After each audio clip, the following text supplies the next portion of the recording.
Di sudut kota yang ramai, hidup seorang pengemis tua bernama Pak Rahim, yang meskipun miskin, selalu berbagi sedikit rezekinya dengan orang lain yang lebih membutuhkan. Hidupnya penuh perjuangan, hingga suatu hari ia menemukan gadis kecil bernama Sari yang kabur dari rumah karena perlakuan kasar ayah tirinya. Dengan hati besar, Pak Rahim merawat Sari meski mereka hidup dalam kemiskinan. Keajaiban mulai datang ketika seorang pengusaha kaya terkesan dengan kebaikan Pak Rahim dan memberinya pekerjaan serta kesempatan baru. Namun, meski hidupnya berubah, prinsip untuk terus berbagi tidak pernah pudar.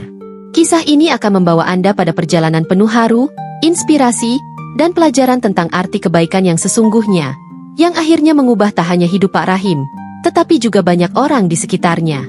Jangan lupa untuk subscribe channel ini, karena setiap cerita yang kami bagikan adalah doa agar kita semua senantiasa diberi kemudahan dalam hidup. Doakan bunda-bunda pendengar channel ini agar selalu dilimpahi pahala melimpah, rezeki yang lancar, keluarga yang harmonis, dan kebahagiaan yang tak pernah putus. Amin. Ajakan penutup. Ayo, mari kita simak cerita selengkapnya dan temukan pelajaran berharga yang bisa kita aplikasikan dalam kehidupan sehari-hari. Klik tombol play, dan biarkan kisah Pak Rahim menginspirasi hati kita semua. Bab 1. Hidup di bawah jembatan. Di sudut kota yang ramai, ada sebuah jembatan tua yang hampir tak terlihat oleh orang-orang yang lewat. Di bawahnya, di antara tumpukan sampah dan rerumputan liar, tinggal seorang pengemis tua bernama Pak Rahim. Tubuhnya kurus, kulitnya keriput oleh panas matahari dan dingin malam, sementara pakaiannya compang-camping, penuh tambalan yang sudah lusuh. Setiap pagi, ia bangun dengan rasa pegal di sekujur tubuhnya, namun senyumnya selalu hadir di wajahnya. Ia percaya bahwa meskipun hidupnya sulit, masih ada kebaikan yang bisa ditemukan dalam setiap hari. Setiap hari, Pak Rahim berjalan ke sungai kecil di dekat tempat tinggalnya untuk membersihkan diri. Air sungai itu dingin dan keruh, tetapi bagi Pak Rahim, itu adalah satu-satunya cara untuk menjaga dirinya tetap layak di mata dunia. Ia menggosok wajahnya dengan air dingin itu, mencoba menyegarkan pikiran dari beban hidup yang terus menekan. Saat ia melihat bayangannya di permukaan air yang bergelombang, ia sering bertanya-tanya apakah ada orang lain di dunia ini yang merasakan penderitaan seperti dirinya. Namun, alih-alih tenggelam dalam kesedihan, ia memilih untuk bersyukur atas apa yang ia miliki. Sebuah selimut lusuh, mangkuk retak, dan sedikit roti kering yang tersisa dari kemarin. Hari-harinya dimulai dengan duduk di pinggir jalan, tempat ia biasa meminta sedekah. Dengan suara pelan, ia menyapa setiap orang yang lewat. "Semoga Tuhan memberkati Anda," katanya dengan nada hangat meskipun jarang mendapat balasan. Matahari membakar kulitnya yang sudah rapuh, dan angin dingin menusuk tulangnya saat malam tiba. Namun, Pak Rahim tidak pernah mengeluh. Ia hanya berharap ada seseorang yang akan melemparkan beberapa koin ke dalam mangkuknya, atau memberinya sepotong roti. Kadang-kadang, ia bahkan harus menahan lapar seharian jika tak ada yang memberinya apapun. Meskipun hidupnya begitu sulit, ada satu hal yang membuat Pak Rahim berbeda dari pengemis lainnya. Ia selalu menyisihkan sebagian dari apa yang ia dapatkan untuk membantu orang lain. Suatu hari, seorang anak kecil yang kelaparan mendekatinya, matanya berkaca-kaca karena kelaparan. Tanpa ragu, Pak Rahim membagi sepotong roti terakhirnya kepada anak itu. Meskipun perutnya sendiri kosong, ia merasa hatinya penuh saat melihat senyum kecil di wajah anak itu. Baginya, kebahagiaan orang lain lebih berharga daripada rasa laparnya sendiri. Namun, tidak semua orang memahami prinsip hidup Pak Rahim. Beberapa pengemis lain di daerah itu sering menertawakannya, menganggapnya bodoh karena membagikan sedikit yang ia miliki. "Kamu bahkan tidak bisa makan cukup, tapi masih mau berbagi? Apa gunanya?" ejek salah satu dari mereka suatu hari. Pak Rahim hanya tersenyum tipis dan berkata, "Jika aku bisa membantu, kenapa tidak? Rezeki bukan hanya untuk diriku sendiri." Kata-katanya mungkin terdengar sederhana, tetapi bagi Pak Rahim, itu adalah keyakinan yang tak tergoyahkan. Malam-malam di bawah jembatan adalah yang paling sulit baginya. Dingin menusuk tulang, dan suara-suara aneh dari kegelapan sering membuatnya gelisah. Ia sering terbangun di tengah malam, memikirkan masa lalunya yang penuh penderitaan. Ia pernah memiliki keluarga, tetapi perang dan kemiskinan telah merenggut semuanya darinya. Namun, meskipun hidupnya penuh luka, ia tidak pernah membiarkan kebencian atau kemarahan menguasai hatinya. Ia memilih untuk tetap berbagi, meskipun dunia tampaknya telah berpaling darinya. Bagi Pak Rahim, kebaikan adalah satu-satunya cara untuk menjaga harapan tetap hidup. Bab 2, Gadis Kecil di Tengah Hujan. Hujan deras mengguyur kota pada suatu sore yang kelabu. Langit mendung menutupi cahaya matahari, dan angin dingin berhembus kencang, membuat suasana semakin muram. Pak Rahim, yang biasanya duduk di pinggir jalan untuk meminta sedekah, terpaksa kembali lebih awal ke bawah jembatan karena cuaca yang tak bersahabat. Namun, saat ia melangkah melewati pohon besar di tepi jalan, matanya menangkap sosok kecil yang duduk meringkuk di bawah pohon itu. Gadis kecil itu basah kuyup, tubuhnya gemetar karena dingin, dan wajahnya penuh dengan air mata. Hatinya langsung tergerak. Tanpa ragu, Pak Rahim mendekati gadis itu. "Nak, kenapa kamu di sini? Kamu bisa sakit kalau terus begini," katanya lembut. Gadis kecil itu, yang kemudian memperkenalkan dirinya sebagai Sari, hanya bisa menangis terseduh-seduh. Dengan sabar, Pak Rahim duduk di sampingnya dan menepuk pundaknya pelan. Setelah beberapa saat, Sari mulai bercerita bahwa ia kabur dari rumah karena ayah tirinya sering memukulinya. Ia tidak tahu harus pergi kemana, dan hujan yang tiba-tiba membuatnya semakin ketakutan. Mendengar cerita itu, hati Pak Rahim terasa seperti diremas. Meskipun hidupnya sendiri sudah begitu sulit, ia tidak bisa meninggalkan gadis kecil itu dalam kondisi seperti ini. Pak Rahim membawa Sari ke tempat tinggalnya yang sederhana di bawah jembatan. Ia memberikan selimut lusuhnya yang satu-satunya kepada gadis itu, mencoba melindunginya dari dingin yang menusuk tulang. Sari hanya bisa menangis dalam diam. Tubuhnya masih gemetar karena trauma dan dingin. Melihat kondisi Sari yang begitu rapuh, Pak Rahim merasa tanggung jawab besar telah jatuh di pundaknya. Ia tahu bahwa ia tidak punya banyak hal untuk ditawarkan, tetapi ia bertekad untuk melindungi gadis kecil itu, setidaknya untuk sementara waktu. Kehadiran Sari mengubah rutinitas harian Pak Rahim. Ia mulai bekerja lebih keras untuk memastikan mereka berdua bisa bertahan hidup. Setiap pagi, ia bangun lebih awal untuk mengumpulkan koran bekas di sepanjang jalan, menjualnya kepada pengepul barang rongsokan demi mendapatkan uang tambahan. Kadang-kadang, ia harus berjalan berkilometer jauhnya hanya untuk menemukan barang-barang yang bisa dijual. Meskipun tubuhnya yang sudah tua seringkali terasa lemah, ia tidak pernah mengeluh. Baginya, melihat senyum kecil di wajah Sari adalah cukup untuk membuat semua jerih payahnya terasa berarti. Namun, meskipun ia bekerja lebih keras, kebutuhan mereka tetap sulit dipenuhi. Ada malam-malam ketika mereka harus tidur dengan perut kosong, karena tidak ada cukup makanan. Di tengah keputusasaan itu, prinsip Pak Rahim untuk berbagi tetap tak tergoyahkan.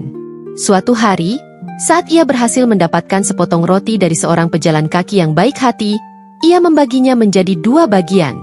Satu untuk Sari, dan sisanya ia berikan kepada seorang nenek tua yang sering melintas di dekat jembatan. Sari, yang melihat tindakan itu, bertanya dengan polos, "Kenapa kamu tidak menyimpan semuanya untuk kita?" Pak Rahim hanya tersenyum dan berkata, "Jika kita bisa membantu orang lain, kenapa tidak?" Meskipun hidup mereka penuh dengan kesulitan, hubungan antara Pak Rahim dan Sari semakin erat.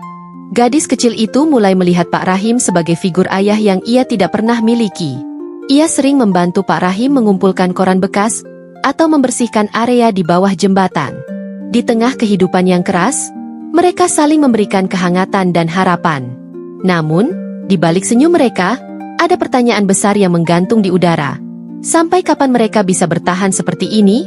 Apakah ada masa depan yang lebih baik bagi mereka? Bab 3. Pengusaha yang terkesan. Hari-hari berlalu, dan kehidupan Pak Rahim bersama Sari terus berjalan dalam kesederhanaan. Namun, ada satu hal yang tak pernah berubah, kebaikan hati Pak Rahim. Suatu pagi yang cerah, saat ia sedang duduk di pinggir jalan dengan mangkuk retaknya, seorang pria parubaya berpakaian rapi melintas di depannya. Pria itu tampak berbeda dari orang-orang biasa yang memberinya uang receh atau makanan sisa. Ia berhenti sejenak, memandang Pak Rahim dengan tatapan penuh rasa ingin tahu. Pria itu adalah Pak Andi, seorang pengusaha kaya yang sering melewati jalan tersebut untuk pergi ke kantor. Beberapa bulan lalu, ia pernah melihat Pak Rahim memberikan sebagian rotinya kepada seorang nenek tua yang buta. Tindakan itu membuatnya terkesan, dan sejak itu, ia diam-diam mengamati kehidupan Pak Rahim. Pak Andi mendekati Pak Rahim dengan langkah pelan. "Pak Rahim," katanya dengan nada sopan namun penuh hormat, "boleh saya bicara sebentar?" Pak Rahim, Yang awalnya terkejut karena jarang sekali ada orang berpakaian rapi seperti itu yang berbicara padanya, hanya bisa mengangguk. Pak Andi kemudian duduk di sampingnya, sesuatu yang sangat jarang dilakukan oleh orang lain. Dengan suara yang tenang, Pak Andi berkata, "Saya sudah mengamati Anda selama beberapa waktu. Saya melihat bagaimana Anda hidup dalam kemiskinan, tetapi tetap menyisihkan sebagian rejeki Anda untuk membantu orang lain. Itu luar biasa." Pak Rahim hanya tersenyum tipis, merasa tidak pantas menerima pujian seperti itu. Pak Andi melanjutkan, "Saya juga melihat gadis kecil yang tinggal bersama Anda. Apakah dia keluarga Anda?" Pak Rahim menggeleng pelan. "Bukan, Pak. Dia anak yang saya temukan beberapa minggu lalu, basah kuyup di tengah hujan. Dia kabur dari rumah karena perlakuan kasar ayah tirinya. Saya hanya mencoba membantunya." Mendengar jawaban itu, mata Pak Andi berkaca-kaca. Ia tidak bisa membayangkan bagaimana seorang pria yang begitu miskin masih memiliki hati yang begitu besar untuk merawat seorang anak yang bahkan bukan keluarganya. "Anda benar-benar orang yang luar biasa," kata Pak Andi dengan suara bergetar. Setelah beberapa saat berbincang, Pak Andi menawarkan sesuatu yang tak pernah terlintas dalam pikiran Pak Rahim. "Pak Rahim, saya ingin membantu Anda dan gadis itu. Saya memiliki sebuah gudang di perusahaan saya, dan saya butuh seseorang untuk menjaganya.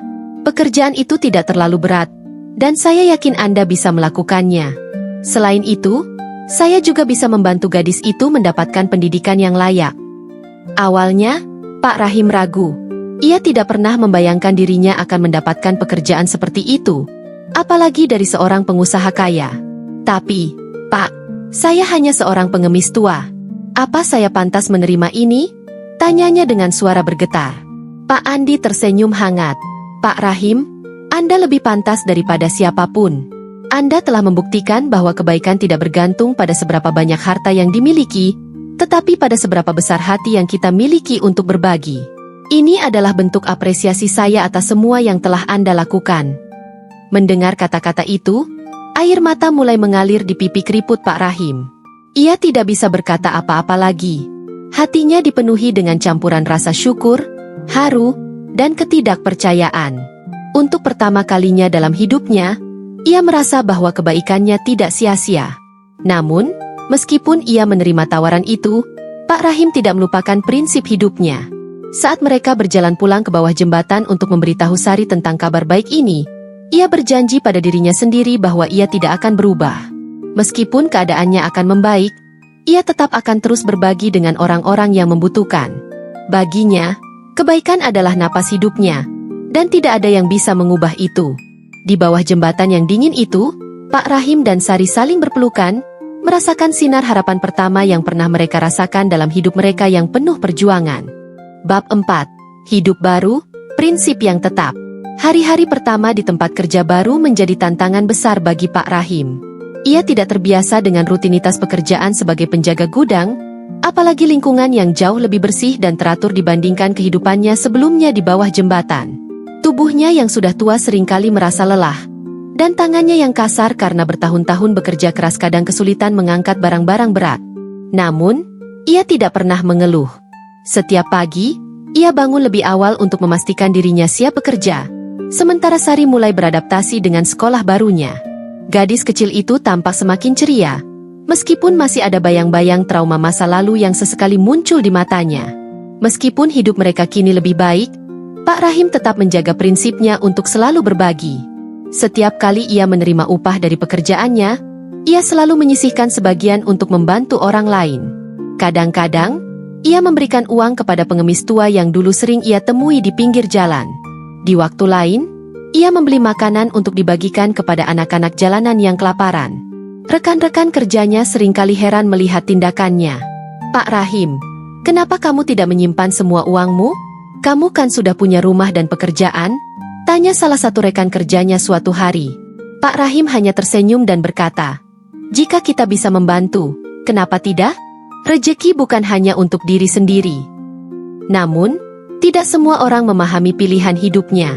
Ada beberapa tetangga di lingkungan barunya yang mulai bergunjing, menganggap bahwa Pak Rahim terlalu royal dan tidak bijak dalam mengelola uangnya. Bahkan, ada yang mencibir, "Dia kan cuma mantan pengemis. Mungkin dia cuma ingin terlihat hebat. Kata-kata itu sampai ke telinga Pak Rahim, tetapi ia tidak pernah terpengaruh. Baginya, omongan orang lain tidak lebih penting daripada keyakinannya untuk terus berbuat baik. Ia percaya bahwa setiap kebaikan yang ia lakukan adalah investasi untuk kebahagiaan batin, bukan untuk mendapatkan pengakuan dari orang lain. Di tengah rutinitas barunya, hubungan antara Pak Rahim dan Sari semakin erat. Gadis kecil itu mulai menunjukkan bakatnya di sekolah. Guru-gurunya sering memuji kecerdasan dan kerja kerasnya, meskipun ia datang dari latar belakang yang sulit. Suatu hari, Sari pulang dengan wajah berbinar-binar. "Pak Rahim, aku dapat beasiswa untuk melanjutkan sekolah," katanya dengan nada penuh kegembiraan. Mendengar kabar itu, air mata haru langsung mengalir di pipi Pak Rahim.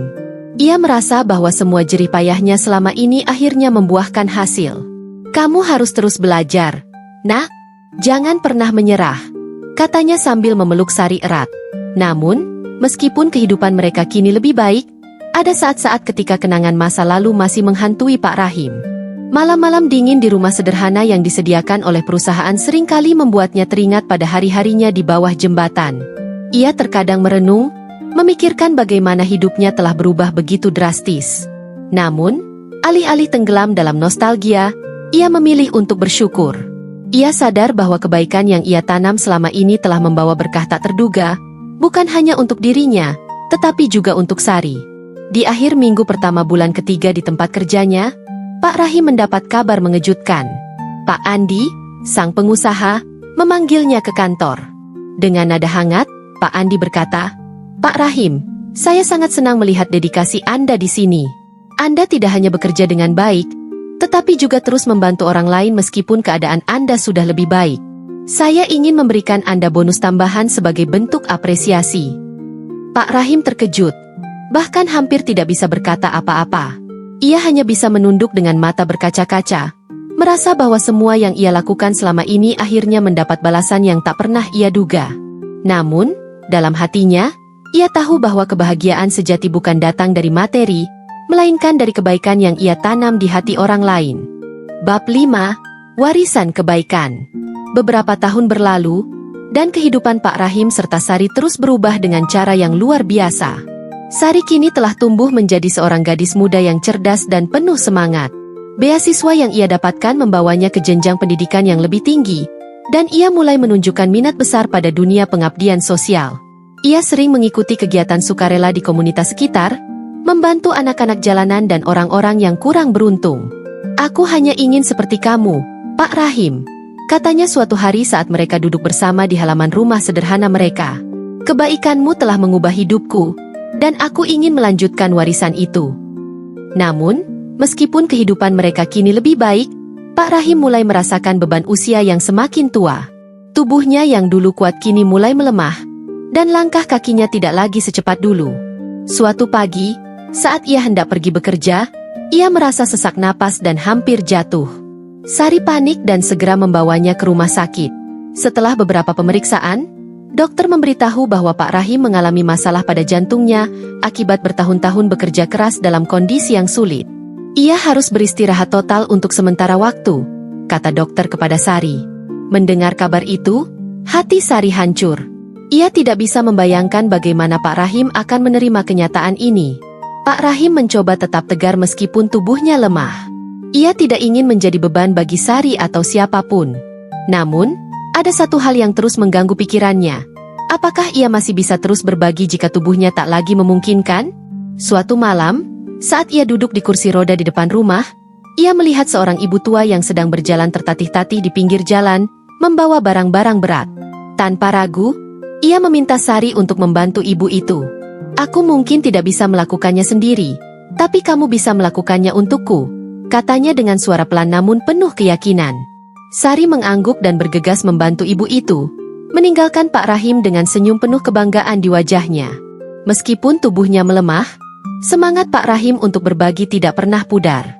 Ia mulai mengadakan acara kecil-kecilan di lingkungan tempat tinggalnya, mengundang tetangga-tetangga untuk berkumpul dan berbagi makanan.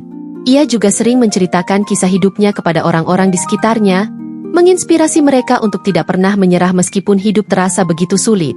Kebaikan tidak pernah sia-sia, Katanya suatu hari kepada sekelompok anak muda yang mendengarkannya dengan penuh perhatian. Meskipun kita tidak memiliki banyak hal, kita selalu bisa memberikan sesuatu kepada orang lain. Itu adalah cara kita menjaga harapan tetap hidup. Namun, ada satu hal yang membuat hati Pak Rahim terasa semakin berat. Ia sadar bahwa waktunya di dunia ini mungkin tidak lama lagi.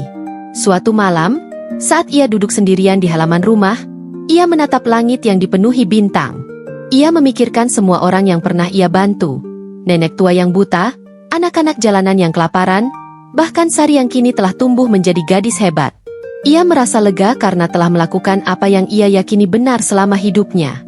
Aku mungkin tidak punya banyak harta, tapi aku meninggalkan sesuatu yang lebih berharga. Kebaikan?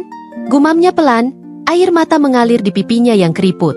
Di akhir hidupnya, Pak Rahim dikelilingi oleh orang-orang yang mencintainya. Sari, tetangga-tetangga, bahkan Pak Andi yang datang untuk memberikan penghormatan terakhir. Meskipun tubuhnya tak lagi ada, warisan kebaikannya tetap hidup melalui Sari dan orang-orang yang terinspirasi oleh kisahnya. Ia bukan lagi sekadar pengemis tua yang tinggal di bawah jembatan, melainkan pahlawan kecil yang mengubah dunia dengan ketulusan hatinya. Ceritanya menjadi inspirasi bagi banyak orang, mengajarkan bahwa kebaikan, meskipun dilakukan dalam kesederhanaan, selalu membawa dampak yang luar biasa.